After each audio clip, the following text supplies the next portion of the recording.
허환구의 라디오 오늘.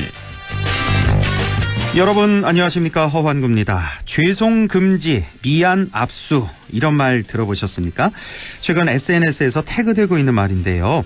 월드컵 16강 브라질과의 경기에서 패한 이후 죄송하다며 고개를 떨군 태극 전사들에게 보내준 팬들의 격려라고 합니다. 16강까지 가면서 보여준 투지만으로 충분했으니 죄송하다는 말은 하지 말아달라, 이런 뜻에서 죄송 금지, 미안 압수, 이런 표현을 하고 있습니다. 그리고 또 하나 있네요. 중껑마라는 말도 있습니다. 포르투갈전에서 승리한 직후 관중석에서 선수들에게 건네진 태극기에 적혀 있던 말이었습니다.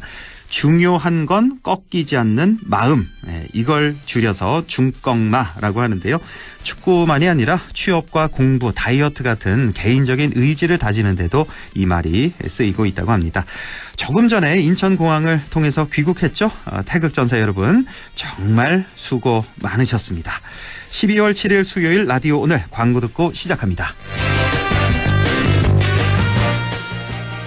이경이에요. 연말정산 때 황금 못 받는 분들께 음악 하나 띄워드릴게요.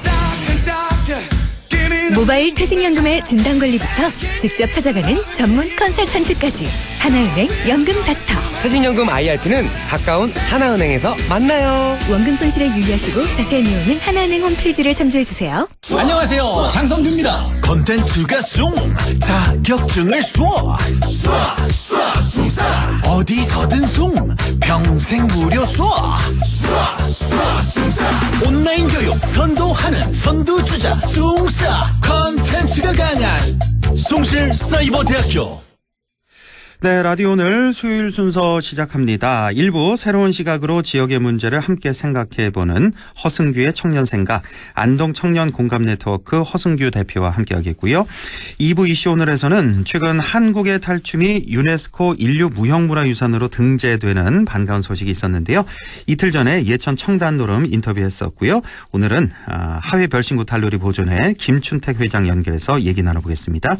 이어서 각종 설문조사 결과를 갖고 우리 사회 분석해보는 시간이죠. 배종찬의 리서치 오늘도 함께하겠습니다. 라디오 오늘 생방송 놓치신 분들은 유튜브로도 다시 들으실 수 있습니다. 많은 애청 바랍니다.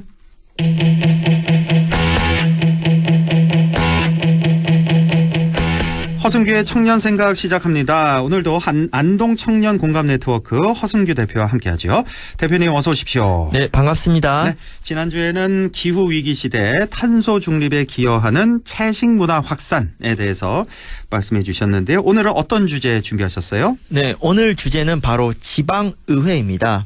매년 연말이면 지방의회는 행정이 제대로 일을 했는지 행정사무감사를 마무리하고 내년도 예산안을 심사하고 의결합니다. 지금 열일들 하고 계실 텐데요. 네. 최근 지방의원의 후원회를 금지하는 법률이 헌법재판소에서 헌법 불합치 판결을 받았습니다. 이와 관련한 내용을 준비했습니다. 그래요. 네, 지방의원 후원회를 금지하고 있군요. 현행 법률이. 그렇죠. 근데 이것은 헌법에 합치하지 않는다, 이런 판결이 나왔다는 얘기네요. 자, 저도 사실 이거 잘 몰랐던 내용인데 자세히 좀 말씀해 주시죠. 네, 지난 11월 24일 헌법재판소는 지방의원을 후원회를 금지하는 정치자금법 6조의 헌법 불합치 결정을 내렸습니다. 네. 이 헌법 불합치가 뭐냐면요. 네. 해당 법률이 상위법인 헌법에 합치되지 않는다는 사실상의 위헌 판결입니다. 네. 근데 위헌을 결정하면 당장 문제가 생기거나 법률의 공백이 발생할 수 있으니 관련 법이 개정될 때까지 한시적으로만 법적 효력을 인정해 주는 결정이에요.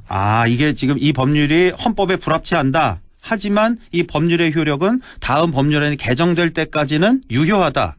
그렇죠. 그 시기가 넘어가면 이제 무효가 되는 건데요. 왜냐하면은 위헌 판결을 하면 기존의 국회의원 후원회 제도가 당장 무효가 되거든요. 그렇죠. 그래서 헌법재판소는 2024년 5월 31일까지 입법부인 국회가 해당 법률을 개정하라고 했고 그때까지 개정 안 하면 이제 무효가 되는 겁니다.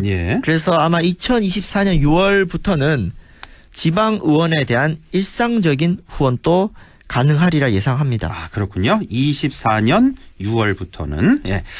자, 그동안 지방의원에 대한 정치자금 후원이 금지돼 있었다라는 얘기인데 뭐 국회의원이나 대통령 선거 후보자한테는 정치자금 후원이 가능하잖아요. 이 기존의 정치자금법 후원 제도에 대해서 좀 먼저 설명을 해 주시죠. 네, 정치자금 후원의 제도는 사회 구성원들의 자발적인 정치 참여 의식을 높이고 유권자 스스로 정당이나 정치인에 후원하도록 함으로써 정치에 대한 신뢰감을 높이고 특히 비공식적인 정치자금을 양성화시키는 취지로 생겼습니다. 예. 후원회 또는 후원회원이 지향하는 정책적 의지가 보다 효율적으로 구현될 수 있도록 하는 철학이 담겨 있는데요. 예. 그러니까 여러분들이 지지하는 정치인이나 정당이 후원을 하면은 해당 정당과 정치인이 그 돈을 가지고 뭐 정책 토론회나 연구 보고서 발간 등 더 적극적인 정치 활동에 쓰는 것이죠. 예.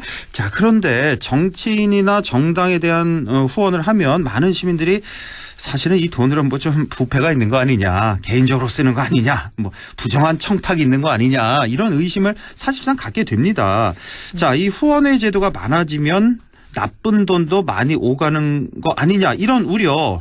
사실 이것도 뭐 일리가 있습니다. 이런 우려도. 네, 사실 그 논리가 예. 이제 화장실이 더러우면은 화장실을 없애자는 논리인데요. 그래서 과거에 정치자금 후원을 제한했던 적이 있습니다. 그런데 부정하고 나쁜 돈일수록 기록이 남는 걸 좋아하지 않거든요. 그렇죠. 즉 후원의 제도가 없을수록 음성적인 뒷돈이 있을 수가 있어요. 예. 근데 오히려 후원의 제도가 활성화되면은 음성화된 정치 자금이 좀 더 투명해지는 계기가 되고요. 그러니까 뒷돈이 투명해집니다. 예. 그리고 무엇보다 정치도 기본적인 인간들의 사회활동이니까 당연히 돈이 들어갈 수밖에 없습니다.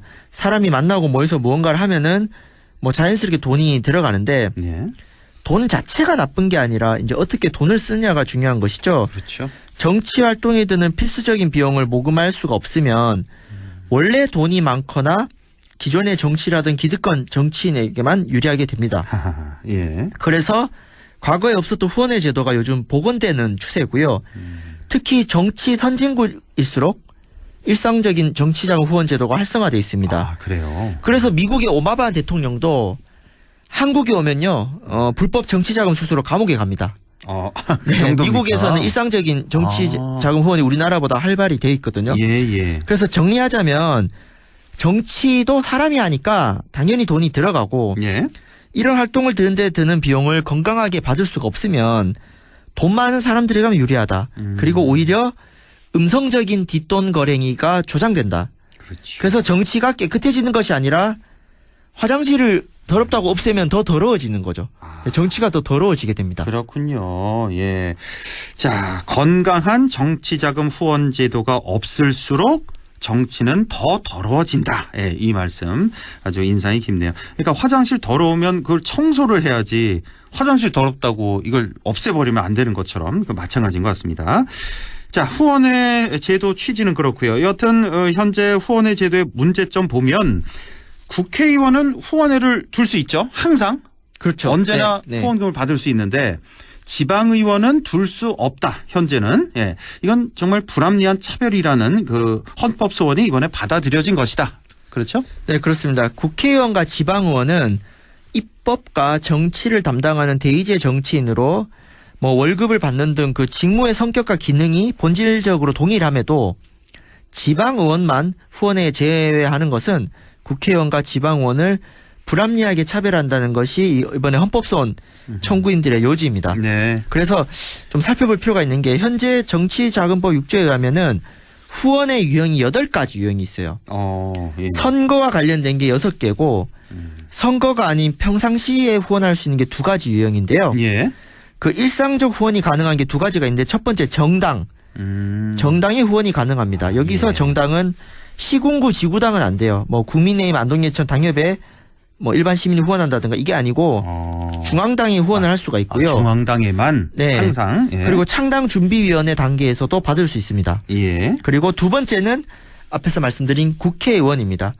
국회의원은 당선자 신분도 받을 수 있어요. 그래서 정당과 국회의원 이 2가지 유형은 선거가 아니라 평소에도 후원을 받을 수 있습니다. 그러니까 선거 관련된 후원이 6가지가 있는 거고 또 두 가지는 이제 평상시 후원, 언제든 할 수 있는 후원 두 가지가 있는데 그 첫 번째는 바로 정당에 중앙당에 후원하는 거, 예, 그거 한 가지고 두 번째는 창당 준비 단계에서 받을 수 있는 거고 두 번째는 국회의원들, 예, 국회의원들은 항상 받을 수 있다. 예, 물론 이제 후원의 한도가 차면 못 받는데요. 그렇죠. 예, 네, 그거는 뭐 예외적인 경우입니다. 그래서 이 차별이라는 얘기가 계속 있었던 거군요. 이제 기득권 정치 아니냐 이거네요. 한마디로.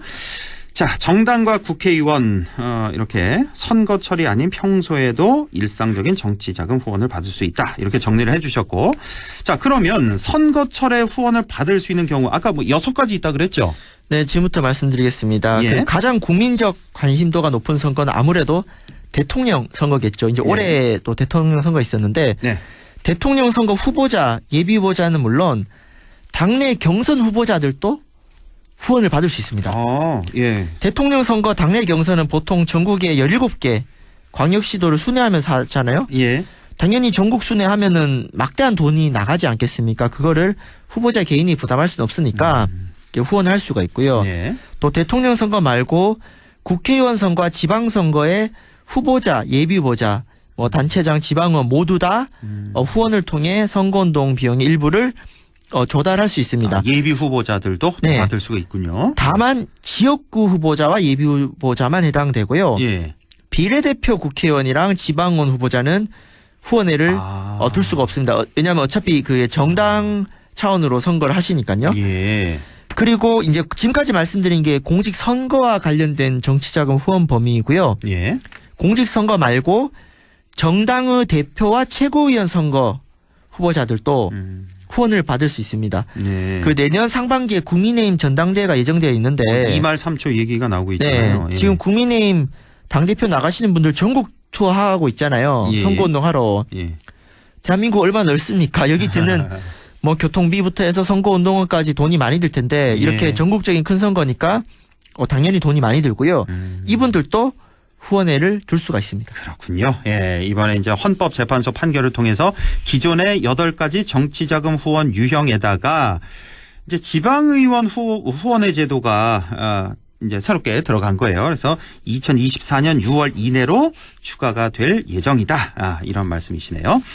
자, 그러면 지방의원 후원회 제도가 생긴다면 어떤 변화가 생길까요? 네, 후원회 제도를 잘 활용하면 더 많은 지역민들을 지방의원을 의정활동에 연결할 수가 있습니다. 예를 들어 이제 국회의원들이 의정보고서를 발간을 하잖아요. 예. 지방의원들은 이제 하는 분도 있고 안 하는 분도 있어요. 지방의원들도 의정보고서를 발간해서 네. 이 동네마다 발송하면 아무래도 주민들에게 더 알릴 수가 있고요. 그렇죠. 또한 정책 도론회나 연구 보고서 발간에도 돈을 쓸 수가 있고 또 동네에서 지역민들을 더 친숙하게 만날 수 있도록 어떤 사무 공간도 마련할 수가 있고요. 예. 그리고 뭔가 지역이 힘 있는 기득권들을 비판하고 싸워야 될 때 수많은 그 개미 시민 지지자들을 조직해가는 과정으로 활용할 수도 있습니다. 그 다음에 또 그 세금으로 처리하기 어려운 비용들이 있어요. 예를 들어 해외 연수 논란 많이 되잖아요. 예, 예. 근데 좀 세금은 그렇지만은 지지자들한테 후원을 받아서 이렇게 하는 거는 또 다르지 않겠습니까? 이렇게 유연하게 쓸 수도 있고요. 예. 결국은 지방의원들이 이 제도를 어떻게 활용하느냐에 따라서 그 정치적 효능감을 더 높일 수 있습니다. 그렇네요. 그래서 그 판단은 또 시민들 유권자들이 지혜롭게 하시리라 생각합니다. 그렇습니다. 예, 추가적으로 정치자금 후원회 제도와 관련해서 좀 개선할 점은 있을까요? 네, 두 가지 말씀드리겠습니다. 첫 번째는 현역이 아닌 정치인, 이른바 원외 정치인들이나 지역위원장들이 있습니다. 이분들한테도 후원이 가능해야 되는데요. 예. 경북의 국민의힘 지역위원장들은 다 국회의원이에요. 그렇죠. 근데 예. 호남의 국민의힘 지역위원장들은 국회의원이 거의 없거든요. 예. 근데 호남의 국민의힘 지역위원장들이 놀고 계시냐 그게 아니라 열심히 지역정치 활동도 하고 네. 각종 현안 목소리 내고 있습니다. 근데 이분들은 후원 못 받고요. 마찬가지로 경북의 국민의힘이 아닌 정당의 지역위원장님들 중에 열심히 하는 분들이 많은데 네. 특히 이제 정치는 선거 시기만 하는 게 아니지 않습니까? 그럼요. 예. 일상이 정치고 생활이 정치인데요. 이런 일상 정치 활동에 대해서 후원을 못 받아요. 근데 이분들도 먹고 살아야 되잖아요. 그렇죠. 그럼 다른 일을 하게 되면 또 정치 활동 못 하게 되고. 예, 예. 그래서 원외 정치인들에 대한 일상적인 후원의 제도가 생기면은 더 지역 정치가 건강해진다고 보고요. 예. 근데 이 제가 말씀드린 거가 지금 정치개혁 법안에 올라와 있습니다. 네, 예. 그다음에 두 번째로는 시군구 정당 조직인 지구당 사무실을 허용해야 되고요. 이런 후원을 열어야 됩니다. 지금은 네. 지구당 사무실을 둘 수가 없는데 예. 국회의원이 있으면요. 국회의원 사무실을 이제 지역 지구당 사무실처럼 비슷하게 쓰고 있어요. 예, 예. 근데 이게 웃긴 거는 국회의원이 없는 정당의 지역위원회는 사무실을 둘 수가 없어요. 아, 그렇군요. 사무실이 없군요. 그러니까 그 지역의 국회의원들은 국회의원실을 그냥 사무실처럼 쓰면 되는데, 그러니까 국회의원이 아닌 정치인들은 사무실 자체를 둘 수가 없는 그런 상황이군요. 자, 그러면 지역민들이 뭐 민원을 얘기하거나 뭐 정당의 의견을 내거나 뭐 어떤 뭐 대화를 하려면, 모임을 가지려면 따로 어떤 장소를 만들어야 되겠네요, 그러면. 그러니까 네, 좀 되게 이상한 법인데요. 예. 과거에 이제 지구당 운영에 돈도 많이 들고 부패 사건도 있으니까 이 오세훈법이라고 깨끗한 정치하겠다고 이걸 다 없애버렸어요. 그러니까 목욕물 오세훈. 버리려다가 이 어린아이까지 다치게 만든 꼴인데요. 사무실이 있어야 차도 마시고 지역민들이 편하게 들락날락하면서 민원과 관련된 대화도 하지 않겠습니까? 예. 근데 이런 거에 침묵하는 게 아무래도 현역 의원들 유리하니까요. 본인들은 국회의원 사무실에서 있으니까. 예. 저도 이제 가봤거든요. 예. 되게 좋아요. 근데 다른 정당의 호남의 국민의힘 지역위원장들은 뭐 개인 사무실을 뭐 이렇게 융통에 쓴다든가 예. 어쨌든 지구당 사무실을 이렇게 할 수가 없는 거죠. 그래서 지금 말씀드린 두 가지 개선점은 현역 국회의원들 제 방송 들으실 수 있겠지만 그분들한테는 불리합니다. 근데 그렇죠. 그분들을 위해서 지방정치가 존재하는 건 아니지 않습니까? 그래서 그럼요. 지역의 건강한 정치 경쟁을 위해서 필요한 제도고요. 청취자 여러분들도 함께 좀 생각해 보시고 우리 지역 국회의원들에게 야 이거는 좀 개선돼야 되지 않냐. 뭐 국회의원 평생 하실 거 아니잖아요. 이제 그렇죠. 원내 예. 가면은 이런 악법에 얽매여가지고 활동하기 어려우실 텐데 이런 법안들은 좀 개선할 필요가 있다. 네, 우리 시민 여러분들께 간곡히 호소드립니다. 네, 오늘 말씀 들어보니까 정말 기득권 정치 이런 걸 다시 한번 느끼게 되고 어떤 차별적인 이런 요소가 꽤 많이 있었군요. 예. 자, 지방의원 후원회 허용에 덧붙여서 원외 정치인과 또 시군구 정당 조직인 지구당 후원까지 이렇게 말씀을 해 주셨습니다. 더 나은 지방 정치를 위해서 후원회 제도가 활성화됐으면 좋겠네요. 자, 정치자금 후원회 축소가 아닌 확대를 통해서 건강한 정치 문화를 만들어 가야 할 필요성 다시 한번 생각해 봅니다. 자, 오늘 말씀 잘 들었습니다. 안동 청년 공감 네트워크 허승규 대표와 함께했습니다. 고맙습니다. 네, 감사합니다. 네, 라디오 오늘 잠시 후 2부에서 뵙겠습니다.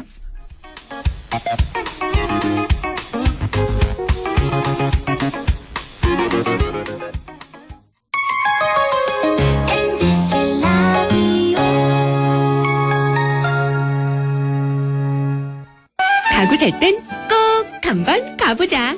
안동 명품 가구 백화점. 흑표 흑침대, 양성국 갤러리, 금성침대, 한국 가죽 소파, 장수돌 침대. 다양한 브랜드 가구를 한 곳에서 쇼핑할 수 있는 대형 가구 전시장. 안동 명품 가구백화점. 예, 며느라. 밥 했어? 설거지 했어? 쓰레기 버렸어? 청소했어? 빨래했어? 개밥 줬어? 아들 낳았어? 딸 낳았어? 아무것도 안 하고 싶다. 이미 아무것도 안 하고 있지만 더 격렬하게 아무것도 안 하고 싶다. 지금은 그냥 라디오만 듣고 싶다. MBC 라디오. MBC 라디오. 라디오 청취자 10명 중 4명이 듣는 방송 국가대표 라디오 MBC 라디오. 전국 친환경자랑 페트병 라벨 떼서 버려주라. 빈캔은 꼭 구겨서 버려주라.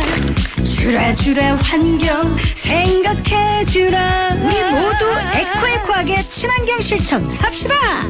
공익광고 협의회. 마음을 열어줘. 다가가 나 속삭이도록. 언제나 내 생각으로 행복해야 해요.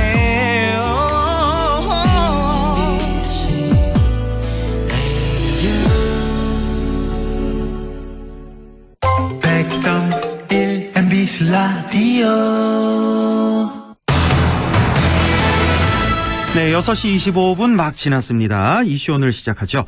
지난달 30일이었죠. 모로코에서 아주 반가운 소식이 날아왔습니다. 한국의 탈춤이 유네스코 인류 무형문화유산으로 최종 등재 확정됐었죠. 우리 지역에서는 하회 별신구 탈놀이와 예천 청단 노름이 함께 포함됐는데요. 그제였죠. 예천 청단 노름 알아봤고요. 오늘은 하회 별신구 탈놀이 보존회 김춘택 회장 연결해서 얘기 나눠보겠습니다. 김춘택 회장님 안녕하십니까? 안녕하십니까. 김준택입니다. 예, 축하드립니다. 감사합니다. 예. 자, 이번 하회 별신구 탈놀이도 이제 인류 무형문화유산에 등재가 된 겁니다. 자, 등재 소감부터 좀 여쭤볼게요. 예. 유네스코 인류 무형문화유산이라는 것은 세계가 인정해주는 단체이기 때문에 저 뜻이 있고요. 네. 저 개인적으로는 올해가 저 탈춤 인생 50년째입니다. 아, 그렇습니다. 50년째라서 더더욱 함께 같이 뜻깊다고 할 수 있겠습니다. 예. 50년 탈춤 인생 중에 뭐 가장 기쁜 날이라고도 할 수가 있겠네요. 뭐. 예, 그렇죠. 예. 자, 이번에 인류 무형문화유산 등재 결정 이후에 하회마을에서 기념행사도 가졌잖아요. 지난주에 제가 뉴스했던 기억이 있는데. 그렇죠? 예. 지난주에 있었죠? 예, 그렇죠. 예. 하회마을은 하회별신구 탈놀이가 인류 무형문화유산으로 등재가 발표가 난 다음 날 12월 1일이죠. 예, 예. 자축의 의미로서 전면 무료 개방을 했습니다. 아, 예. 예, 그리고 방문객들에게 하회탈 목걸이를 선물로 하나씩 드렸고 하회마을을 지켜주시는 성황님께 등재됨을 알리는 고유제를 지냈습니다. 예. 그리고 안동시장님과 저는 뭐 그날은 없었습니다만 문화재 청장님하고 정부 대표단과 함께 모로코의 현장에 있었습니다. 아, 예, 봤습니다. 예. 예. 예. 그래서 대신해서 안동 부시장님과 하회마을 보존회장님 그리고 우리 회원들하고 함께 했습니다. 현장에 그 모로코 현장에 몇 박 며칠로 다녀오신 거죠 이번에? 또 그러니까 8일간이죠. 8일간 예, 예. 현장에 있었고 예. 몇 분이나 함께 다녀오신 거예요? 거기에 16분인가? 아, 그래요. 예, 많이 가셨군요. 안동에서는. 예. 아이고. 그래 갔었고. 가시기 전부터 이제 받을 거라고 알고 계셨나요? 출국하시기 예, 전에? 등재가 된다는 그 위원회에서 예, 예. 등재가 된다는 의미를 보내줬습니다. 그래서 그래요? 그 현장에서 그거를 의미 있게 보기 위해서 시장님하고 같이 갔었죠. 예. 하회 별신구 탈놀이의 유네스코 등재 이게 뭐 어떤 의미가 있다고 보십니까? 네, 제가 처음 어디에서 말씀드렸습니다. 네. 한국의 탈춤이 세계적으로 가치를 인정받았다. 그렇죠. 는 부분도 있기 때문에 더욱 더 잘 간직해서 다음 세대에 오롯이 잘 전승하라는 뜻도 있다고 볼 수 있겠습니다. 예, 오롯이 잘 전승하라는 의미로 예, 이렇게 받아들이신다. 그 모로코 현장에서요, 뭐 관계자들 또 뭐 외국인들 이렇게 만나 보셨잖아요. 예. 혹시 하회 별신구 탈놀이에 대해서 좀 알고 있던가요, 외국인들이? 예, 뭐 탈놀이에 대해서는 사실은 그분들도 생소하게 보시는 분들도 많고 하지만은 탈을 보면은 예. 예, 한국의 얼굴이라는 것을 금방 알 수 있겠죠. 아, 하회 탈은 다들 알아보시던가요? 그렇죠. 예, 알아보시더라고요. 예. 하회 탈놀이까지는 몰라도, 하회 별신구 그렇죠. 탈놀이는 몰라도, 예. 예. 하회 탈은 다들 알아보시는군요. 예. 그래서 예. 잘 모르는 부분에 대해서는 네. 폭넓은 활동을 많이 해야 되겠다. 그렇죠. 그렇게 생각도 해봤습니다. 예, 이제 인류 무형문화유산으로 등재가 됐으니까요. 자, 얼마 전에 그 넷플릭스 드라마, 사실 저는 이거 보진 못했는데, 종이의 집이란 작품에 이제 주인공들의 하회탈을 쓰고 나와서 뭐 화제가 됐다고 하는데, 혹시 회장님 이거 보셨나요? 이 드라마? 저도 못 보셨나요? 미안하지만 저도 못 봤습니다. 예. 하회탈 드라마에서 사용하는 거 이거 뭐 혹시 뭐 법적인 문제는 없는 건지 뭐 하회탈 보존에 뭐 허락을 미리 좀 받고 이렇게 쓰는 건지 이게 좀 궁금하더라고요. 예, 사실 그런 것들은 일일이 허락받고 예. 하는 것은 많지는 않습니다. 아, 그래요? 예, 2000년도쯤에서부터 안동시가 하회탈 우리 보존회와 같이 하회발 신구 탈놀이와 관련한 상표권이라든가 저작권 등을 확보했었는데. 아, 2000년쯤에. 예. 예. 이러한 그들은 다른 사업자들의 독점권을 가지고 횡포를 한다거나 영업적인 면에서 목적을 두고 사용할 수 없도록 하기 위하여서 예. 방어적인 목적으로 사실하는 것이거든요. 예. 사실 이런 사용권, 허가권 이런 것들은 잘 모르고 우리 탈이 좋은 곳에 잘 활용해주면 고맙다고 생각합니다. 그렇죠. 예, 우리 하회탈이 많이 좀 노출도 많이 되고 홍보도 많이 되고 그러면 좋은 거고. 그러니까 2000년쯤에 이제 상표권, 뭐 저작권 이런 거 확보를 해 놓으셨는데 이게 남들 뭐 쓰지 말라고 해 놓으신 게 아니라 혹시나 다른 사업자가 민간 사업자가 이걸 독점권을 갖고서 이거 횡포를 부리지 않을까 그 방어권 그렇죠. 차원에서 이렇게 저작권을 확보를 해 놓으신 거군요. 예. 자, 하회 별신구 탈놀이에 대해서 이제 모르시는 분들, 뭐 우리 지역 분들은 뭐 거의 없을 것 같고요. 예. 하회 별신구 탈놀이의 특징과 의미 한번 좀 짚어주시죠. 예, 하회 별신구 탈놀이는 약 800년 전부터 하회 마을에서 태어난 것이거든요. 예. 그러면서도 하회 별신구 탈놀이를 일제 강점기를 거치면서 사라졌다가 1928년도 무진년을 마지막으로 별신굿이 행해졌습니다. 1928년에 마지막으로 별신굿이 행해졌는데 중단됐다가 그 이후에 78년도쯤에서 경상북도와 안동시 그리고 우리가 별신굿 탈놀이를 하는 사람들하고 같이 해서 이것을 정립을 했었죠. 전국 민속 경연대회를 마치면서 현재 모습인 무형국 형태로 재현되어 왔었거든요. 1958년 제1회 전국 민속 예술 경연대회에서도 현재 모습이 아닌 그 무용 비슷하게 그런 형태로 재현이 됐었습니다. 그런 형태로 사실 탈놀이를 태어난 것은 1973년도 하회 별신굿 가면극 연구회를 창립하면서부터 그 하회 마을 출신이신 안동문화 원장을 지내셨던 고 유한상 선생님을 비롯한 지역의 많은 분들이 지원해줘서 1980년도에 국가무형문화재로 지정이 되었었습니다.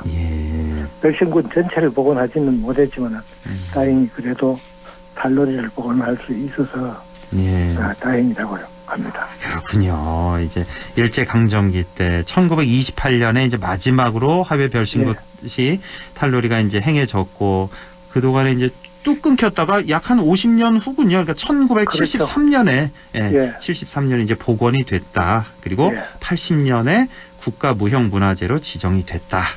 여기까지 이렇게 말씀해 주셨네요. 자, 하회 별신굿 탈놀이 이제 유네스코 인류 무형문화유산 등재로 인해서 더 소중하게 계승하고 발전시켜 나가야 되겠는데요. 앞으로 어떤 노력과 지원이 필요할까요? 유네스코에 등재되었다는 것은 국가적으로나 탈춤인의 한 사람으로서 큰 자부심을 가져야 될 부분이기도 하지만은 더 큰 책임을 가진다는 부담도 같이 가지고 있습니다.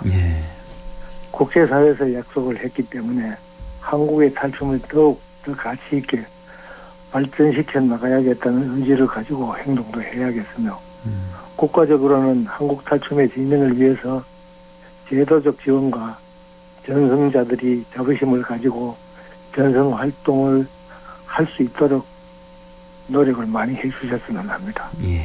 지자체에서도 탈춤을 관광이나 축제의 활용도가 있다 없다를 떠나서 정도의 경제적 가치로만 판단하기보다는 그 지역을 대표하는 문화유산이 지역민에 의해서 대대로 잘 전승되도록 교육과 함께 고민을 해줬으면 고맙겠습니다.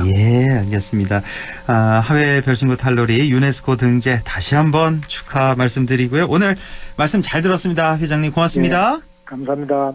지금까지 하회 별신굿 탈놀이 보존회 김춘택 회장이었습니다. 라디오 오늘에서는 청취자 여러분의 참여를 기다리고 있습니다. 우리 지역에서 발생한 사건 사고 소식이나 함께 토론하고 싶은 내용을 안동 MBC 홈페이지 라디오 오늘 게시판에 올려주시기 바랍니다. 전화와 문자 참여도 하실 수 있습니다. 전화는 851국에 7191번, 문자는 샵 0913번으로 보내주시면 됩니다. 문자는 단문 50원, 장문 100원의 정보 이용료가 있습니다. 여러분의 많은 참여 바랍니다.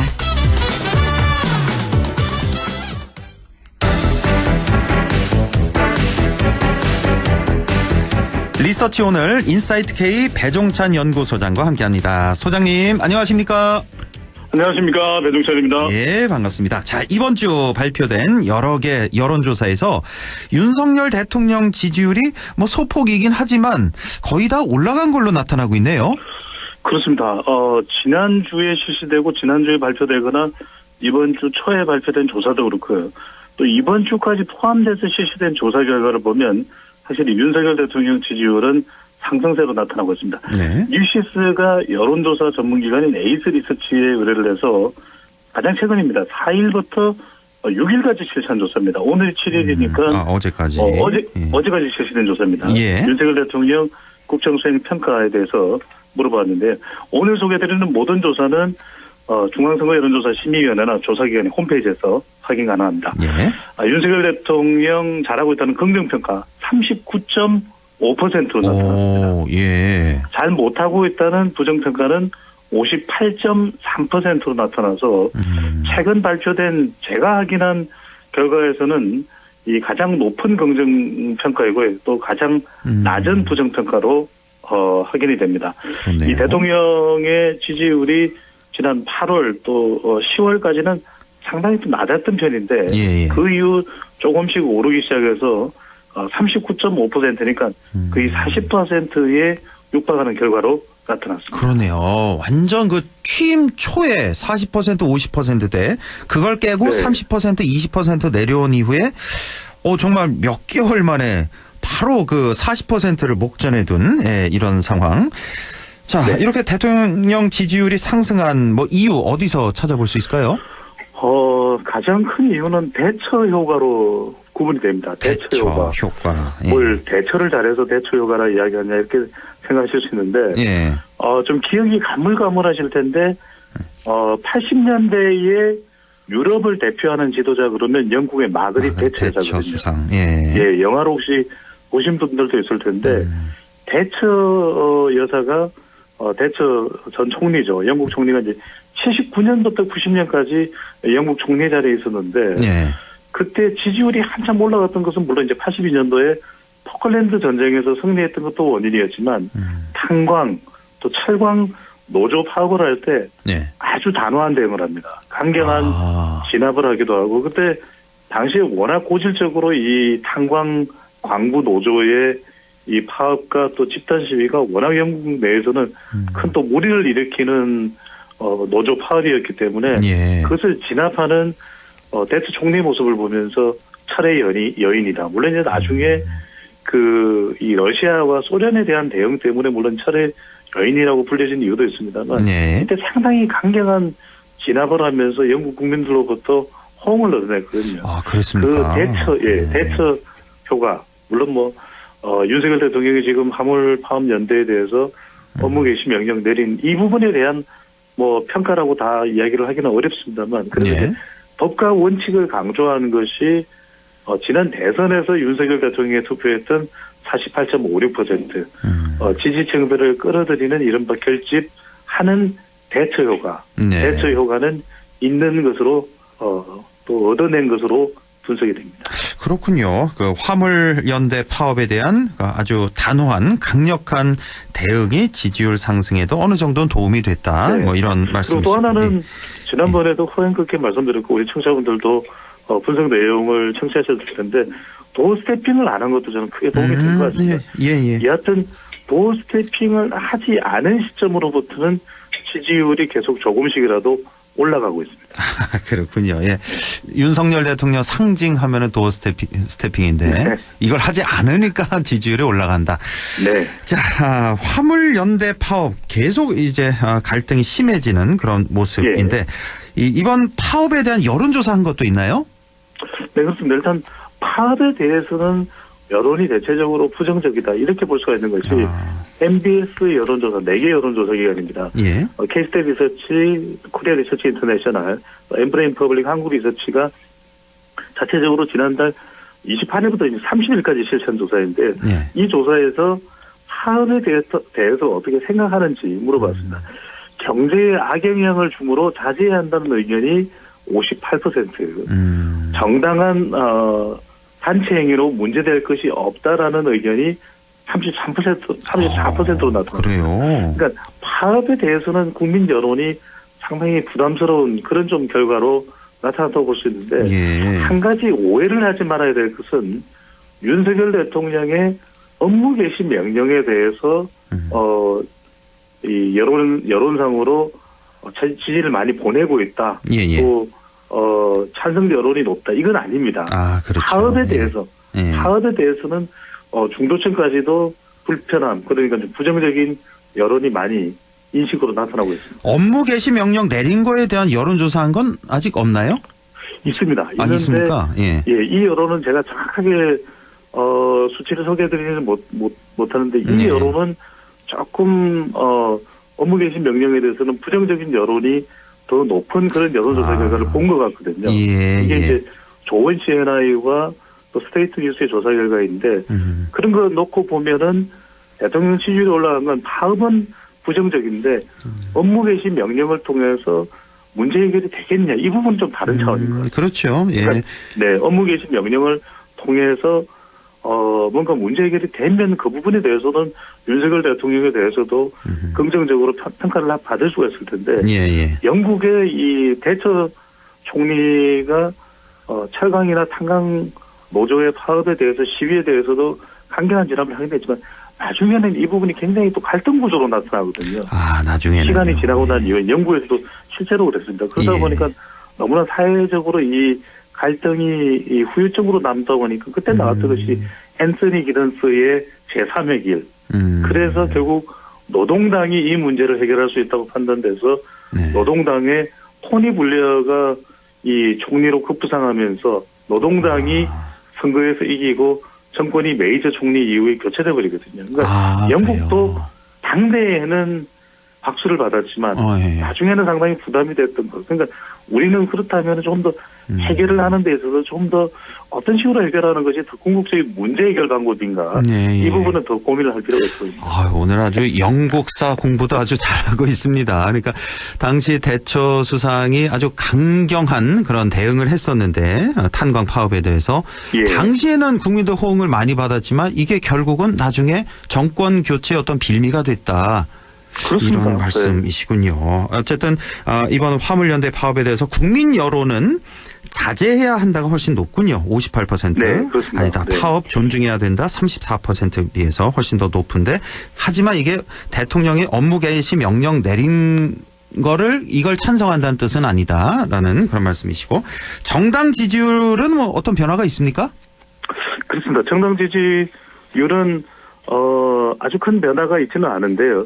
대체적으로 뭐 팽팽하게 나타나고 있습니다. 전화 면접 조사에서는 더불어민주당 그리고 또 국민의힘에서 큰 차이가 없는데 더불어민주당은 이 부분이 약간 좀 딜레마가 되고 있습니다. 그러니까 국민의힘은 윤석열 대통령 지지율이 올라가면서 2%든 3%포인트든 지지율이 올라가는데 더불어민주당은 전화 면접 조사에서 좀 정체된 결과로 나타나거든요. 이것이 이제 이재명 대표가 취임 100일을 지나면서도 또 당 내외로부터 이 이재명 대표에 대한 또 쓴소리, 좀 공격이 나오는 것도 이 지지율과 무관하다고 보기엔 좀 힘들 수 있는데 그런 이유가 계속해서 이제 이 이재명 대표 관련된 수사 이야기가 나오고 또 당 내에서도 정당 지지율이 좀 하락하거나 이재명 대표의 리더십이 흔들리면 어떡하냐 사법 리스크 때문에 바로 이런 부분이 지금 나오고 있는 더불어민주당 지지율에서 이재명 대표가 상당히 좀 부담스러울 수밖에 없는 그 현상을 지금 보여주는 결과라고 할 수 있겠죠. 하기야 최근에 그 당내에서 이런 목소리가 계속 나왔죠. 뭐 박영선 전 의원도 그렇고 이원우 현 의원도 그렇고 네. 이재명 리스크에 대한 그런 어떤 글쎄요 뭐 반감이라고나 할까요? 예, 이런 인터뷰가 좀 있었는데 역시 이게 좀 발목을 잡고 있다. 민주당 지지율에는 이렇게 보면 되겠군요. 자, 네. 이제 총선이 내후년 24년 4월에 있으니까 한 1년 4개월 정도 남았는데 이번 총선에서 내후년에 있을 총선에서 야당 소속 후보에게 힘을 실어주겠다는 여론이 나온 건 이것도 어떻게 해석할 수 있을까요? 그렇습니다. 한국갤럽이 자체적으로 지난 11월 29일부터 12월 1일까지 실시한 조사에서 우리가 이제 또 가장 궁금한 건 좀 시간적으로 여유가 좀 많이 남아 있는 것 같지만 내후년에 있을 총선에서 과연 어떤 환경이 있을지 궁금하거든요. 그래서 예. 총선에서는 그러면 누구에게 투표하겠느냐, 야당에게 투표하겠느냐, 아니면 국정 안정을 위해서 여당 후보에게 투표하겠느냐 물어봤는데, 네. 국정을 견제하기 위해서 야당 후보에게 투표하겠다라고 하는 의견이 49%로, 여당 후보에게 투표하겠다는 36%보다도 더 높게 나타났습니다. 훨씬 더 높게 나타났습니다. 차이가 꽤 있네요. 이 정도면. 네, 그렇습니다. 이 결과만 놓고 보면은, 야당이 상당히 유리하다. 그러니까 더불어민주당한테 유리하게 인식될 수 있는데, 물론 이제 기본적으로는 이 조사 결과에서 첫 번째로 분석할 수 있는 것은 총선 때 이런 전체적인 선거 구도와 관련된 여론이 제일 중요하거든요. 예. 선거는 바람이라는 이야기를 하지 않습니까? 예. 그런데 지금 현재 아직 이 내후년에 이 판세는 아닙니다만 지금 현재 상황으로 보더라도 좀 집권 여당에 대해서 약간 평가를 하겠다라는 그런 성격이 있는데 예. 이건 이제 국민의힘에는 상당히 위협이 될 수밖에 없고요. 근데 또 반면에 한편으로는 예. 이렇게 야당에 대해서 투표를 하겠다라고 하는 의향이 높다면은 지금 대통령에 대한 부정평가도 높고 더불어민주당이 충분히 더 지지율이 올라갈 여지가 있다는 이야기거든요. 그러니까요. 그런데 야당 후보에게 투표하겠다는 것이 49%인데 이 조사에서 더불어민주당의 지지율은 33%로 나타났습니다. 아이고 그렇습니까? 그러니까 이 야당에 대해서 투표하겠다라고 하는 이 환경만큼 더불어민주당이 지지율을 가져가지 못하는 상황. 바로 이게 앞으로 더불어민주당 앞에 놓여 있는 딜레마. 윤석열 대통령의 지지율은 좀 올라가기는 했어도 예. 전화 면접 조사에서는 아직 자동응답 조사만큼 올라가지 않았고 부정평가도 상당히 60% 정도로 높은데 네. 그 반사의 이익을 더불어민주당이 가져가지 못하는 것이 지금 더불어민주당으로서는 좀 딜레마. 또 총선을 앞두고 당 내외에 당 내외로부터 오고 있는 위험 요인이라고 할 수가 있는 것이죠. 그렇네요. 다음 총선에서 야당에 투표하겠다 49%, 여당에 투표하겠다 36%인데 차이가 꽤 납니다, 생각보다. 그렇습니다. 그런데 현재 민주당의 지지율은 33%밖에 안 된단 말이에요. 예, 49%를 다 흡수를 못하네요. 바로 그렇습니다. 그러니까 49%까지는 아니더라도 적어도 물론 일부 자동응답 조사에서는 더 높게 나오는 지지율도 있지만 이 정당 지지율이 이 야당 후보에게 투표하겠다는 총선 때의 의향만큼도 나오지 않는 것이죠. 그러니까요. 예. 자, 이 숙제를 민주당으로서는 꼭 해결을 해야 될 것 같고요. 자, 그리고 한 가지 좀 이슈 좀 여쭤볼게요. 그 며칠 전이요. 이번 주 계속 시끄러웠던 것 같은데 주호영 원내대표 발언이 논란이 되고 있잖아요. 뭐 세 가지 조건이 있다. 수도권에서 인기 있는 후보, MZ세대에 인기 있는 강한 후보, 또 공천을 잘 할 수 있는 후보가 대표가 돼야 된다. 현재 거론되고 있는 친윤계 그 후보들 다 성에 한찬다 이렇게 했는데 그렇다면 누구냐? 누구를 염두에 두고 말한 거냐? 한동훈이냐, 유승민이냐, 이준석이냐 셋 중에 하나인 것 같은데 한동훈 장관은 뭐 오늘 얘기를 했네요. 자기는 법무장관 역할에만 충실하겠다. 아주 단호하게 표현을 했다고 하고 안 나올 것 같네요. 이 정도면 이 정도 표현한 것 같으면. 대통령도 선을 그었죠. 오히려 장관직을 수행하는 데 있어서 방해가 된다. 그 이야기는 한동훈 장관은 아니라는 이야기거든요. 그런데 마치 이제 한동훈 장관 만병통치약처럼 계속해서 지금 이러다가는 뭐 모든 문제의 한동훈 이런 만병통치약 모든 문제 해결에는 한동훈입니다라는 구호가 나올 것 같은데 일단 그런 이유는 이제 한동훈 장관이 최근에 이제 차기 대선 후보 지지도 조사에서 범보수 진영에서 다른 오세훈, 홍준표, 또는 유승민, 안철수 이 의원들보다도 후보들보다도 더 높게 나오는 그 지지율이 이제 가장 큰 이유가 될 수 있는데 그렇다고 해서 MZ세대까지 한동훈 장관이 지지를 많이 받는 건 아니거든요. 예, 그렇죠. 한동훈 장관이 아니면은 누구야? 그러면은 뭐 윤석열 대통령과 관저에서 3시간이나 독대를 했다는 김기현 의원이야. 아니죠. 그러면 또 아니라면 뭐 단일화를 했던 안철수 의원 도저히 종잡을 수가 없거든요. 그러니까 조영 원내대표가 한 이야기는 굉장히 이상적인 최적의 이런 이 당대표라면 정말 이보다 더 좋을 수는 없다라는 조건의 이 당대표인데 그런 당대표는 없는 것이고요. 그렇다면 지금 거론되는 인물이 김기현 의원, 그다음에 나경원 전 의원, 또 안철수 의원, 윤상현 의원, 또 유승민 전 의원. 또 유승민 전 의원을 윤핵관이든 지금 뭐 65명 이상입니다. 71명이 모여서 또 국민공감이라고 하는 사실상 100명이 좀 넘는 국민의힘 의원 총 숫자에서 71명이면 거의 의원총회 아니겠습니까?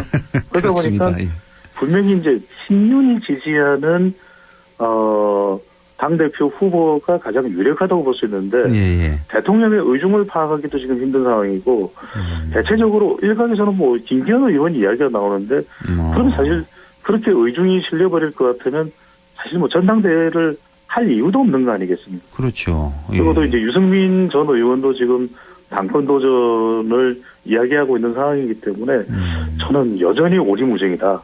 좀 더 시간이 지나야 윤곽이 드러나지 않을까. 여전히 윤석열 대통령이 원하는 사람이 누구인지는 잘 모르겠다. 혹시 우리가 생각하지는 못하고 있지만 정진석 비대위원장이나 주호영 원내대표일 수도 있을까. 일각에서는 뭐 권성동 원내대표 이야기도 하고 있는데 권성동 원내대표는 강원도도 수도권이다. 뭐 이런 이야기를 하기도 한 적도 있습니다만 그렇게 따지면 해당이 안 되는 사람이 없거든요. 네, 그렇네요. 그래서 이게 도대체 속뜻이 뭘까? 주호영 원내대표의 수도권 MZ세대 강한 후보. 아무리 봐도 유승민 아니면 이준석 아닙니까? 또 누가 있습니까? 지금 거론되는 후보 중에? 유승민 전 의원이나 이준석 전 대표를 겨냥한 것이라면 그런 얘기가 나오기도 합니다. 이준석 전 대표 아니냐? 이준석 전 대표와 하야하겠다는 거냐? 이준석 전 대표가 그러면 곧 윤석열 대통령의 따따봉을 받고 관저로 초대받을 것이냐 이런 이야기가 나오는데 저는 뭐 그렇지는 않을 것 같고요. 왜냐하면 그렇다면 이준석 전 대표와 팽하는 관계가 되었을 필요는 없는 것이거든요. 그렇죠. 저는 더 이런 발언들을 듣다 보면 더 꼬이고 꼬입니다. 그나저나 앞으로 뭐 전당대회가 2말 3초 이렇게 얘기가 되고 있잖아요. 네, 그렇습니다. 뭐 지금 비대위 임기도 뭐 그쯤 되는 거고 이제 앞으로 이제 1월 새해 들어서 이제 본격적으로 얘기가 나오겠네요. 이제 전당대회 룰도 뭐 9대 1로 바꾸냐 마냐 지금 얘기가 나오고 있는데. 네, 저는 거의 알려지지 않고 관저로 또 한 번 초대받아서 두세 시간을 보내는 사람이 누굴까? 그 사람이 아마 가장 유력할 것 같습니다. 네, 지켜보도록 하죠. 자, 인사이트 K 배종찬 소장과 함께했습니다. 고맙습니다. 감사합니다.